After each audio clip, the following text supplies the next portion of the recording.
So the recording has now started, so no more swearing, Jordan. Darn it. Yeah, right. Okay, so welcome to Intersections. This is, again, a online math community that we're trying to get figured out here. This is based off of a great idea based on a teacher out of Rapple-J. And she taught in Rapple-J kind of all by herself, and then she ended up in Billings. And she said, oh my gosh, I have so much support in Billings, and when I was in Rapple-J, I was all by myself, and I had no support. If I only had all these people that I could collaborate and bounce ideas off of, I would have been such a better teacher. So the ELA group started their online PLC, and they're starting to gain some steam, and so we're trying to duplicate that with math. And so today we're going to be having an informal conversation about homework and grading and how to make your lives easier with that. And we're joined with special guest host Jordan Graves. Hi, Jordan. Hi, how are you? Good. And so Jordan, where are you from again? I teach here in Reed Point, Montana, home of the Great Montana Sheep Drive. Oh, great. That's right. And 7 through 12? And grades 7 through 12, yeah. Okay. Well, welcome. I know that that's a big range of students, and so we're glad to have your expertise here. Now you guys should be in the Google Doc. Hopefully it looks like Christy's found it, and Jana, I don't have you logged in yet. But if you scroll down there, we've got a math problem. And so I would like you guys to go ahead and start working on that math problem. So students in Mrs. Walker's classroom had an estimation contest.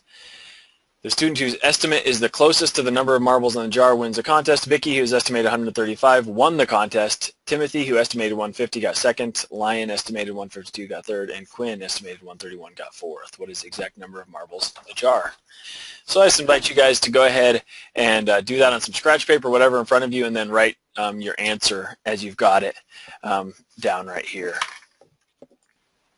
I'm having it takes me a little bit to figure out what's going on because I see my Google Doc and then I open up Citrix and I see your shared Google Doc and I'm like, wait a minute, I can't type into that one. Yeah. And so I actually did not share my screen because I said, oh, everybody will work in the Google Doc. And then I realized that I'm trying to record this so that people can watch it in the future. And so I do have to share my screen. So sorry for those of you guys that are getting doubled there. Oh, and it looks like we've got Jana logging in. And you know what? We got a few enough people here. Why don't we just do some verbal introductions? Christy, we'll start with you. Hi, Christy Gaines from Bozeman, Montana. Hi, Christy. And so are you a coach right now, or are you in the classroom right now, or both? I am. I'm in a TOSA role right now, teacher on special assignment, and I'm actually K-8 science, but love my math background as well. Oh, cool. And I mean, especially with the new science standards, there's so much room for integration, so that's exciting. Absolutely. Yes. And now we've got Jana. Jana, you can correct me on how to Jana. Oh, hey. There we go. Jana Fix. Hi, Jana. How you doing? Good. And so it looks like you're the middle school teacher in Ikalaka? Yes. Cool. I heard a story about Ikalaka, and it was something along the lines of some guy wanted to make a bar in Montana, and the wagon wheel fell off of his thing, and so he said, well, heck, any place in Montana is good enough for a bar. So he started a bar, and that bar became Ikalaka, Montana. Is that true? That is true.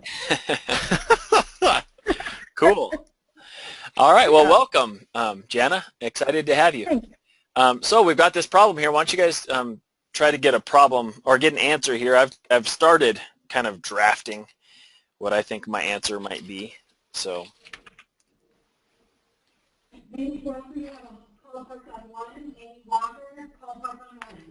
Oh, nice. Was that a school announcement I just heard? Yeah, sorry about that. No worries, no worries. That's great.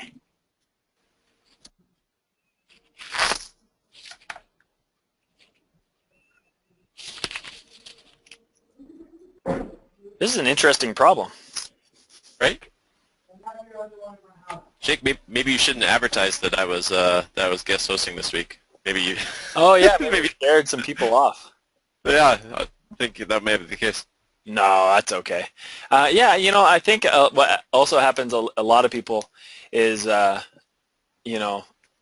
they get scheduled for a parent-teacher conference or they get busy or whatever, but we have had a lot of people logging in and viewing these online. So hopefully this will help some people, and we'll only build steam. So it looks like Christy got 142, Jana got 142. Jordan, did you do it? I did. I also got 142. So I got 142 as well. So I'm thinking that's probably probably the right answer. Yeah. How did you guys do it? I added them all up and divided by 4. Oh, wow. Beauty. That's really interesting. I wouldn't have thought of doing that. But I mean, we got the same answer. We both got it right. Yeah. Yeah. Interesting. I used an open number line, my second grade teacher brain. Yeah. Yeah.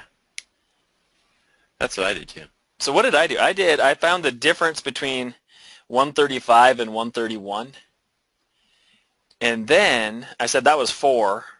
So then I bounced 4 up. And then I guess I honestly did a little bit of a guess and check. So that got me to 139, and then I just kind of did the math and said how far are they from each other. I think a number line might have been more efficient. Interesting. Yeah. Okay, so here we are. Jordan is going to talk with us a little bit about grading homework and tips for making it easier. And since there's only 4 of us, I'd really appreciate if the other 2 of you, Jana and Christy, would feel free to chime in and share your tips with us. That'll help us for the recording. But Jordan, why don't you, actually before Jordan starts, here's your turn in the Google Doc. I want to hear from the participants, why do you guys give homework?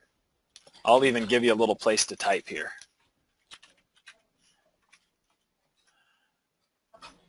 And Jordan, I'm giving you one too. So everyone's got a place to type there. There you go. Interesting. Christy does not give homework. That makes it easy, huh? Yes. Okay.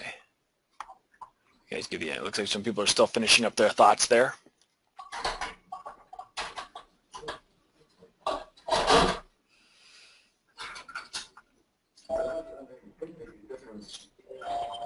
Okay, so it looks like all of us, besides Christy says that she doesn't, and I do want to talk about that here in a moment. Looks like Jana, Jordan, and Jake the Jays all put down check for understanding. Yeah. So I think that's a pretty good reason to have a product to show the parents when they come in to talk about their students. I think that's pretty cool. I like that. Also to practice, so Jordan put down skills and to practice to give those kids more repetitions on some of the problems. And then this is one that I'm really not too proud of, especially since I think it's real though, this to put grades in the grade book and hold students accountable. Kind of like that, gotcha. They've got to get this thing finished. And I shouldn't even say it like that, but I know that there are kids that need practice, and if I don't put a grade on it, they won't be doing the practice. And I think looking back on my skill as a teacher, I'd hopefully be building more of an environment so that wouldn't be my mindset. But let's talk about this stuff. So Jordan, why don't we launch into your tips for grading and what you do, and then we'll just kind of talk from there. Okay. Well, when I student taught, I worked with 2 different teachers at Park High in Livingston, and one graded every problem that he assigned, and he assigned a lot of problems. And a second teacher who taught more honors classes, and he didn't assign as many problems for homework, but he definitely didn't check them all. He would go through and he'd pick a few out, and he'd spot check, and he'd say, okay, well, I said, well, why would you do that? And he said, well, I just look for good examples of what they're understanding, and then I can get a pretty good assessment based on 3-4 problems of whether they really understand what's going on here or not, and then when you're grading classes of 30 at a time, that you're not sucking your life away grading homework. And I thought it was a pretty good idea. That's when I took to my class with me. And so when I started, I when I gave out homework, I still gave 20 problems a night or whatever, and I didn't handpick as well as I should have, and I slowly realized that sometimes I'm just giving busy work, and I'm really not doing a good job of giving problems to check that the students understand what's going on. It's more of a drill and kill sort of thing, and so I've started being more intentional about choosing problems, so fewer and more purposeful. But also I've switched curriculums, and I'm starting to use Eureka Math in a couple classrooms, and I've started using the Math Vision project in a classroom. And those purposely, just only every night you have two or three homework problems, and I try to give enough time in class so that they don't have to take anything home, and so I guess when I say homework, really I just mean whatever they're doing for practice, and then depending on how wisely they use their time in class. So with those kiddos, sometimes I can check their whole assignment because it's only 3 problems. Yeah. Have you gotten, now that you've gone to this fewer number of problems model, do you think that the kids are doing as good, better, worse on the tests? Oh, yeah. I think, well, that's an interesting question too. I think their understanding is better, and as far as tests go, like the tests match up, so I feel like they're doing pretty well. And thank you for the way you answered that, because I hate how, especially with high stakes testing and all that, it always comes back to the test score, and I hate that my mind went to test scores, but I think you hit the nail on the head when you said their understanding's better, and as teachers, that's probably a primary concern, or should be a primary concern. Yeah, I would say we do MAPS testing, and I would say that their MAPS scores have gone up. So. Okay. In general, but we have such small class sizes that it's a different creature too, because when you have 2 or 3 kids, the averages your stats are kind of your N is very small, I guess. Yeah. And so Jana, just so you know, Christy told us earlier she had to leave to pick up her kids, so we did not scare her off, but she had business to attend to. So Jana, what do you do for grading homework? Oh, man. Do you have any tips? Sorry if I'm throwing you on the spot. No, I don't. That's why you logged in. We're supposed to tell you. Yeah, tell me. Well, here I'll tell you what I did and what I would like to do, and you guys can kind of help me through it. And so, kind of very much like Jordan, I started out with lots of problems. And the honors class, when they were in honors class, that meant they got even more problems. And I look back and I kind of think like, oh, what did I do to those poor kids? Like. Oftentimes, the problems weren't even something that maybe I cared about, but it was more of like a, I guess I wanted them practicing, but it wasn't those intentional problems like Jordan was talking about. So if I were to go back to the classroom now, what I would do is fewer problems and definitely very intentional about those problems so that I know this is what I care about them understanding, and that's what I want them to prove to me on the homework. I would also be very intentional on doing a lot more review, like this spiral review, because what I ended up doing is, I guess, when I was teaching, I'd get so wrapped up in what standards are coming next and what we have to cover that I kind of forget where we've been. And, it's not till the end of the semester when it's time for the semester test that we take the time to back up into, oh, thanks, Jordan. Yeah. I was busy gabbing. I wasn't typing. Yeah, I appreciate that. So anyways, I'd be a lot, you go to the semester test and it's like some of the kids are like, what, we learned that? It's like, yes, we covered it. And as a teacher, it's easy to say we covered it and then it's the kid's fault. But no, it's probably my fault for not doing enough review. So I would use smaller problems and I would do more review. Now, one thing that I did do that I was happy about in my class was the homework was truly meant as a learning aid. So we would always, anytime kids had problems or questions in class, we would make sure that we took the time in class to clear up those questions, whether it was through collaborative work or else me talking at the front. And I felt like I really gave them good feedback, but that was in like kind of the question and answer portion of the class. The one thing that I didn't do is spend a lot of time grading. So I was in Chandler High School in Chandler, Arizona, and so we had 3,200 students, and at one time when I was teaching 6 periods, I had over 215 students. And so it would have taken me forever to grade every homework problem. So I'd do the question and answer portion in the beginning of the class to help me get an understanding of where the students were, where they needed help. And then I would actually have a student aide check the homework just for completion. So they would go through, if they did every problem, they would get a 4. If they, only did 75% of the problems, they'd get a 3, whatever, like that. And so that was a good way for me to kind of keep tabs on who was putting the effort in. I didn't like the idea of grading homework for a ton of points because I didn't know if it was friends grading or else our friends doing the homework, like copying each other's homework or maybe getting answers from an older brother or whatever. So that was kind of my thing. So Jordan, I want to be like you when I grow up and I'm back in the classroom. So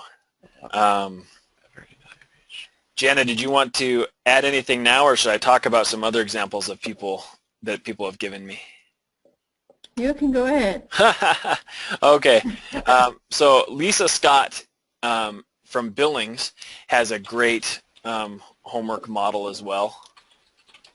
And maybe we'll let Jordan kind of finish up typing there because I don't want to get him. So answer questions, student aid, grade on completion. Okay, cool. And again, I look back on the way I assigned homework, and I think there were, probably those top kids that really benefited from it. But, probably the bottom third of the kids weren't getting anything out of it except for penalized on their grade. Middle group was maybe somewhere in the middle. I don't know. But this is something Lisa Scott told to me, and I thought it was really great. And so, Lisa, if you're listening to this in the future and I butchered your idea, I apologize. It's probably paraphrased. But what Lisa Scott would do would be homework quizzes. And so this is pretty interesting because what she would do is assign the homework, and then the kids bring their homework into class, and everybody gets out a red pen, and they put the answers up on the board. And I don't know if she did like some collaborative work before this or straight to the answers, but their job was to understand every answer. So they'd get out their red pens, they would do their corrections, and they would talk to their peers, and they'd work through everything so that everybody in the room had an understanding. If every single kid had a question, then that's when she would help them. And so she made the kids keep those papers in a binder. So they keep all of these homework assignments in this binder. Now, as a teacher, Lisa could open up each of the binders, and depending on how much red and how many corrections there were, that kid's going to need more or less help because they were having to fix the work. And then the way they got graded on this was at the end of the week, she would give them a homework quiz. And so the homework quiz would be, she would just give them like section 2, problem 13. Copy it down out of your notes and turn it in. And so the kids who theoretically have been keeping up on all of this homework and writing down all the answers can then open up their binder, turn to that page, and literally they just copy it down. And so this is more of like a participation type grade, because if you show up every day and you just copy it, you're going to get all the answers. But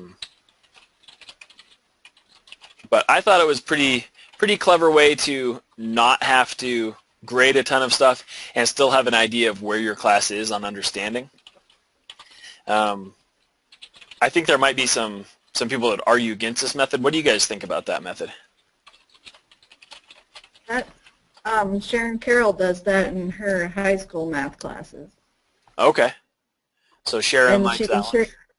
Yeah, and the ones, who are just copying someone else's homework, when it comes time for the test, they're not getting it because they just copied it down. So. Yeah. What do you think of it, Jordan? I like the opportunity for every student to get every problem covered and their questions answered, and I'm curious as to how much time it takes, um, and hopefully it's just another part of the day. Um, but yeah, I'd be interested to know, like, does that first part where they answer all the questions, does it take 10 minutes? Does it take 20 minutes? Does it take 30? And how does that affect the rest of your lesson and the new material or whatever? Because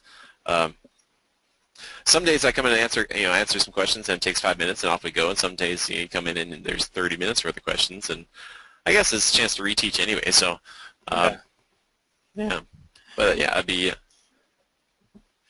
interested for sure. Yeah, so I kind of had a policy in my class was if kids had questions, I would take the time to answer them. And Yeah, if there were too many questions, I was kind of like a very obvious, like, oh, crap. yeah, Maybe we need to go back and redo that. Now, so yeah, I really like Lisa's method in the sense that you do kind of have an idea of who understands what, and you're giving them immediate answers, immediate feedback. So yeah, they walk in and they know whether they got it right or wrong. And I think it's, I'm just kind of, the thing I don't like about this is, for me, homework was always a gauge of who's trying and who's putting this work in. And now Jennifer Brackney's kind of got me in this standards-based grading mindset of, as a teacher, should I care more about whether they're turning their homework in, or should I care more about whether they understand the topics? yeah, I know a lot of people, myself included, homework was kind of like a gotcha. So, if a kid's failing on the test, you look back at the homework grades, and it's like, well, they're not doing their homework. And I think as a teacher, it's a real easy way to kind of put the blame on the kid. And I think a lot of times the blame probably is also on the kid. But I think hopefully in a perfect world, as a teacher, it gives the opportunity to reflect on, like, well, maybe could I teach it differently, or I don't know. I mean, yeah. I'm just so torn. Like, standards-based grading is great, but then also I'm like, hey, kids that are trying should have better grades. So I'm really torn in the middle. What do you guys think of that? I mean, I totally, yeah, I do grade on effort for sure, and I know kids that struggle with math um, but they work hard, and so you want to reward them for that. I mean, really, I want them to understand it, and so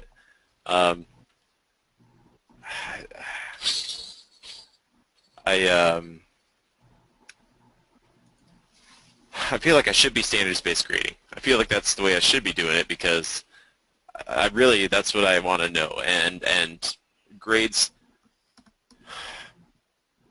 seem like just a way of keeping score. And I don't know, it goes on, and you can kind of communicate those things, to college or whatever the next step is, and this is how these students did. But I guess if I don't know. I just want them to understand it, and I want them to be held accountable for, do you understand it or not? Yeah. Well, in a perfect world, every kid's showing up and they're excited and they're doing every problem, and that's the way I would strive for my math class to be. But in the real world, some kid didn't sleep last night and he's tired, and I mean, I don't know. It's tough. Jana, do you have any ideas on this topic? Not really. Sorry. No worries. Sorry. I just keep throwing, just cold calling on you out of the blue. Maybe that's me doing effective questioning, math anxiety next time. I don't know. But, so, I mean, it's an interesting topic. I don't think that there is a perfect answer, obviously, or else, Confucius or someone would have found it years ago. But, so while we're listing different ways of grading homework, Jennifer Brackney was on here a few weeks ago, and she was talking about standards-based grading, and basically she doesn't grade the homework either. And so, again, the time that she would have spent grading that homework, she's using to remediate with students. She's using to write rubrics so that she knows what she wants them to understand and how she wants them to understand it. And, I think that's idealistically, that's where I want to be. Realistically, I guess we'd see if it would happen for me or not when I go. I've talked to a lot of teachers, and a lot of them will say, if you're not collecting that homework, those are the kids that are going to be doing worse the next year. That's just anecdotally. That's just teachers talking. There's no research on that. Sure. Okay. I don't know, though. I guess there's no perfect answer. So you just have to do what's best for your class. So I guess let's go down, and we've only got the three of us, so instead of typing in the Google Doc, we'll just go ahead and talk. Okay. And I think we've kind of already been doing this. Do either of you guys have questions for each other or for me? Go ahead, Jana. I was going to say I'm good. Okay. Just listening.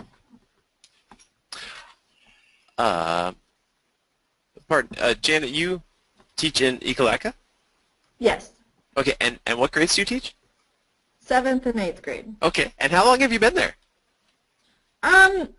I've been here. This is my 4th year here. But I taught years ago at 2 different country schools, and I just got back into it. So, yeah. Okay, right on. Cool. So Ekalaka is pretty small, right? Yes. Our high school has about 32 kids, and then I have 18 7th and 8th graders. Oh, wow. So do you only teach math, or do you teach other stuff too? I teach other stuff too. Okay, cool. Jordan, what's a graduate, or how big is the high school in Reed Point? Probably now we're sitting about 20. Oh, wow. Our graduating class last year was 2, but this year we should graduate 5 seniors. Oh, yeah, I was laughing about that because, if you have 5 seniors, who's the one kid that doesn't get a date to the prom? How sad is that? Right? We're small enough that we actually collab with 5 other schools, 6 other schools to have enough people to have a prom. Oh, cool. That's fun. Yeah. Oh, wow. Yeah.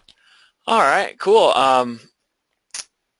So we kind of already talked about this. So how do you manage collecting and grading homework? So Jan, I'm going to put you on the spot again because we kind of have already said what we do. So are you just are you collecting homework, and if so, how do you grade it? How often do you grade it?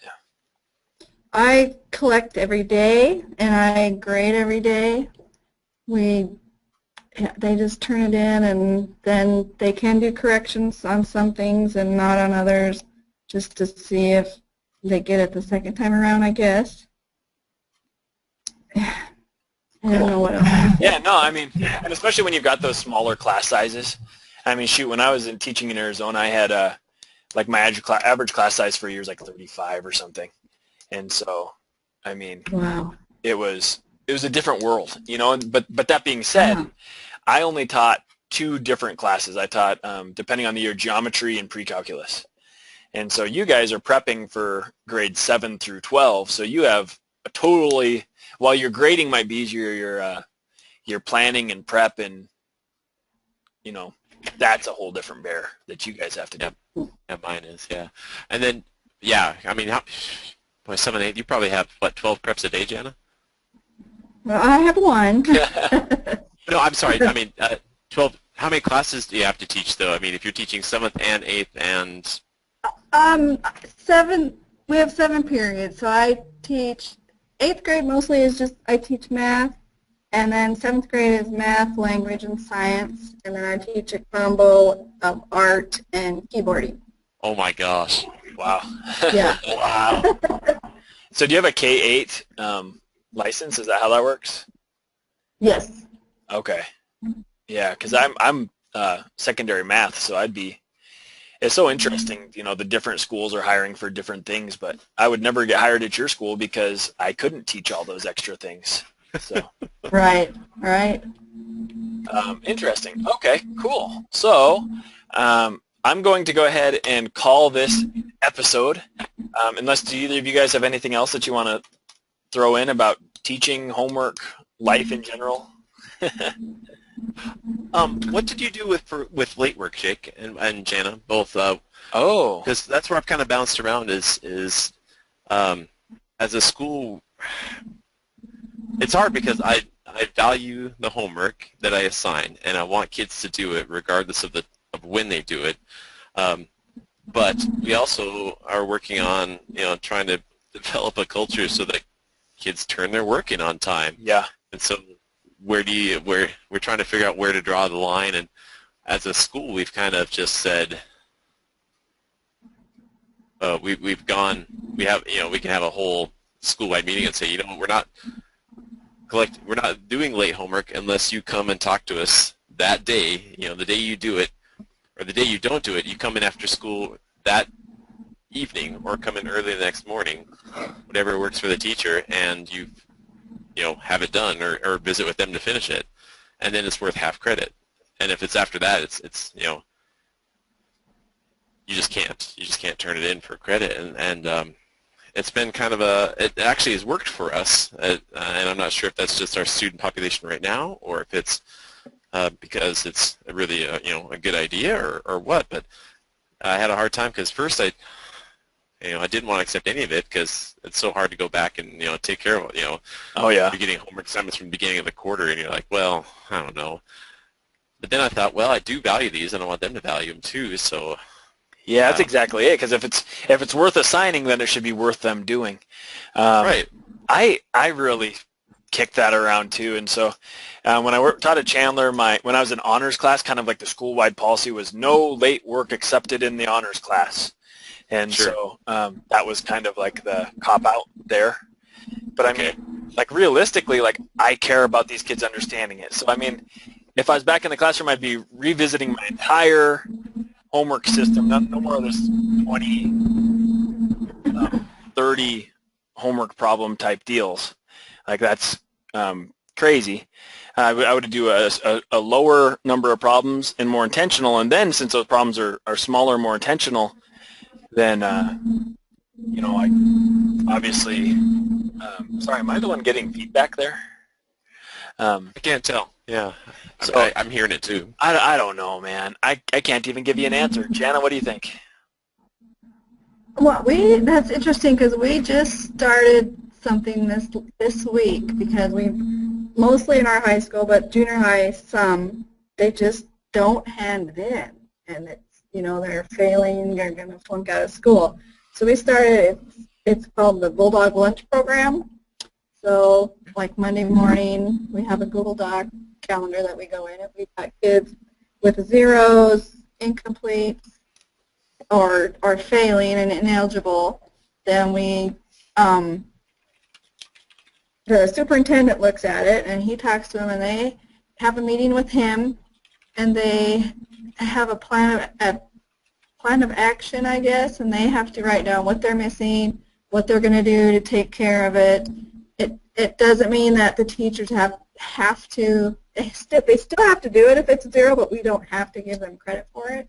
Sure. So for lunch, the kids gobble down food and then they run to the grocery store or do whatever our lunch hour isn't very long, but so their open campus is closed for those kids until they get off of that list. So we're starting it Monday. We kind of talked to the kids about it this week, so we'll see how it goes. Yeah. I actually really like that, kind of like systemically setting up those kids for success. Yeah. Yes. Yeah. Yeah, because for me, I like both of these. I was kind of the guy, like one of my favorite things about tutoring, or favorite things about teaching was tutoring. So Yeah. I loved staying after school. Now keep in mind we had like 15 math teachers. So I'm kind of like, I'm thinking like how you could make a teacher be willing to stay after for like Jordan's after school homework or not. And I shouldn't even say make a teacher stay after. That's kind of weird. How you would incentivize a teacher so that option would be available for students, and how you'd be creative in trading off who's staying so you maybe wouldn't have to put all your time towards that if that was something you didn't want to do. But, Yeah. I like that. Thank you. Yeah, and so I guess my problem with taking points off of, like, late points off for homework is those kids that aren't going to do the homework no matter what, you're just digging that hole for them, so when it comes time to take the test, they really don't have a chance to succeed.